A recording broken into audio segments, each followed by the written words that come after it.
Welcome. In this video, we will discuss about the discretionary power of governor. So, why it was in news recently? There was a case in Supreme Court which was like how much power does the governor has when there is a case of disqualification under consideration by the speaker. So during that time, can a governor ask for a trust vote or not? So that was the question because of which there has been the news of discretionary power of governor. So what the court has decided and said that the five-judge bench of Constitution, five-judge Constitution bench judgment of Supreme Court in Nabam Rabia versus Deputy Speaker held that the governor cannot employ his discretion and should strictly abide by the aid and advice of the cabinet to summon the house. So now what exactly does this mean? It is like that governor has to go ahead with any kind of summoning of the house on the aid and advice of the cabinet only. So he does not have discretionary power to summon a house without the aid and advice of the cabinet. So that was one of the major judgment which has came across. Now governor can summon prorogue or even dissolve the house only on the aid and advice of council of minister with the CM as its head. So the council of minister headed by the CM has to actually ask the governor or aid and provide aid and advice to prorogue, dissolve and summon the house. He cannot use his discretionary power in those regard. Now this is kind of an accepted principle in the parliamentary democracy which is India. So the parliamentary democracy basically means that the people who are responsible to the your state assembly in this case would be your executive. Now who are the executives? So executives are your council of ministers. So executives has to be responsible to the legislature. And on this parliamentary form of governance only, that governor is mostly of a formal head, or you can call it as somebody who has been given the responsibility to provide the link between the center and state. So that kind of role has been provided to the governor, but he is not the real executive, and real executives are the council of minister who are responsible to the legislature. So why the governor does not has discretionary power in the regard of summoning the house or dissolving the house is because so that the power of formal head does not exceed the power of real executives, which are councils of minister. So these are the basic idea on which like the latest judgment was held. Now let's also try to see what are the discretionary powers of governor. First of all, the court said that the discretionary powers are limited to specified areas like giving assent or withdrawing, referring to the bill to the president, or appointment of chief minister, or dismissal of the government which has lost confidence but refuses to quit. So what court has further clarified that governor has certain cases where he could have discretionary power, but those are limited to a very specific clauses which are mentioned in the constitution or which arise from the situational consideration, but he does not have broad discretionary power. So that is there. Now one important article you have to remember from where the governor actually get his discretionary power is the article 163 of our constitution. So article 163 of Indian constitution says that there has to be a council of minister with the chief minister as the head to aid and advise the governor in the exercise of his function. So article 163 specifically mentions that there has to be a council of minister headed by CM, so aid and advise the governor in its function. Now another important thing that you have to know is the advice tendered by minister to the governor shall not be inquired into any court. Now you have to remember the kind of aid and advice which the real executive, which is like council of minister, is providing to the governor cannot be questioned in any court. So that is one of the major clause which is there in article 163.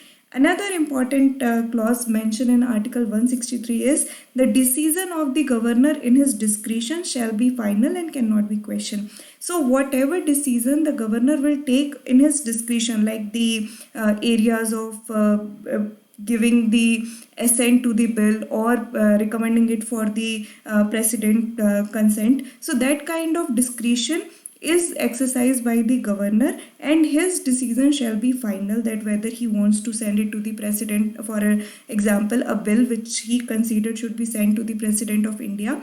That kind of decision, the discretion which governor has, is final and cannot be questioned. So he has the power to decide whether he wants to go for it or not. So these are the basic discretionary power which are mentioned in Article 163 of our Constitution. Now let's also try to see how the discretionary power of president and governor differs. So president at the center is the what you can call as the formal head, and governor at the state level is the formal head. So they have many similarities in their roles but also a lot of differences. Now one thing to note over here is that discretionary power of governor is broad as compared to president. So governor has broader discretionary power, more discretionary power as compared to your president. So now let's try to also understand what kind of discretionary power we are talking about. So there are two type of discretionary power which we discuss in terms of Indian polity. One is your constitutional discretion. Now what does this constitutional discretion mean is that in constitution itself there are certain clauses, certain conditions which are defined, which the governor and only the governor has it as a matter of fact, and he is the only one who can use the constitutional discretion. On the other hand, situational discretion is something which comes because of the exigency of situation, and this kind of situational discretion is available both for the president as well as for the governor. So these are the basic kind of discretionary power that we have. Constitutional discretion only available to the governor. Situational discretion on the other hand is available to the governor as well as president. Now let's try to see what exactly is situational discretion, or what kind of things a president or a governor can do under situational discretion. The first one is appointment of CM or PM. So like president it would be PM, for governor it would be CM. So they had the discretionary situational discretion power to appoint the CM. How it is done, like in case of hung assembly there is different procedure. Your Sarkaria committee is the one which actually provide the guideline how to form the government when there is hung assembly. Kindly go through the Sarkaria committee recommendation in that regard. Now let's also try to understand what kind of appointment could be done by the CM and PM by the governor. The next thing that they could include in situational discretion is dismissal of Council of Minister. For an example, the vote has been conducted in the floor of the house and the no confidence vote has passed. In that case, the governor has the discretion to dismiss the Council of Minister. He also has the situational discretion in terms of suspensive veto, governor and president both. So they can both send the bill back for the consideration of Council of Ministers for one time. So this kind of suspensive veto power is under the discretionary section of president and governor. So they have the discretion to resend the bill for reconsideration to the house for one time, and this power is known as suspensive veto power. So that is one thing. Now they can also have situational discretion for dissolution of Lok Sabha or state assembly. So when there is no proper majority government at forming in the house of like Lok Sabha or state legislative assembly, governor and president has the discretion to dissolve it. So these are kind of the things that they could use situational discretion in. Now let's go ahead and see what kind of constitutional discretionary power is given to governor. So now constitutional discretionary power means they are defined in the constitution itself. First of all, the governor has the power to reserve bill for consideration of the president. So there are certain sections, if go back to your Lakshmikant, say what are all the specific areas where governor has to send the bill for consideration of president, and apart from those he can also use his discretion to see whether that particular bill need to be go to the consideration of president or not. So he uses the constitutionally discretionary power under this. Next discretionary power he has is recommending president rule in the state.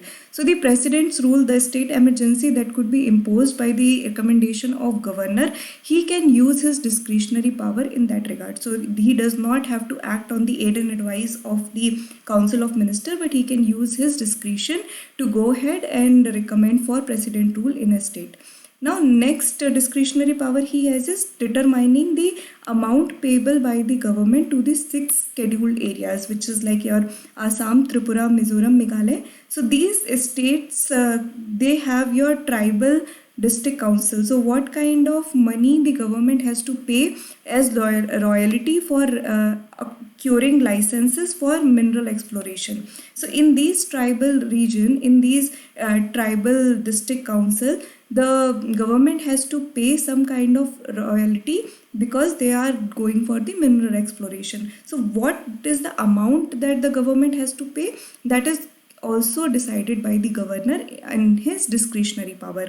And finally, he has the discretionary power to go ahead and seek information from the chief minister for legislative and administrative matter of the state. So he can ask the chief minister of the state to provide him with the details regarding the administrative and legislative matters of the state. So these are the constitutional discretionary power of governor. President does not have any constitutional discretionary power, and he only has what is known as situational discretionary powers. So I hope you have understood about the discretionary power. In Lakshmikant, they have specifically mentioned about the differences. You can again go through that. These are the same kind of differences which are mentioned over there. Just revise them. Also see what kind of power does the governor has during the hung assembly situation, what has been decided in the SR Bomai case. So you have to remember all these things while preparing for your discretionary power of governor. I hope you have liked this video. For any doubt, please comment. Thank you.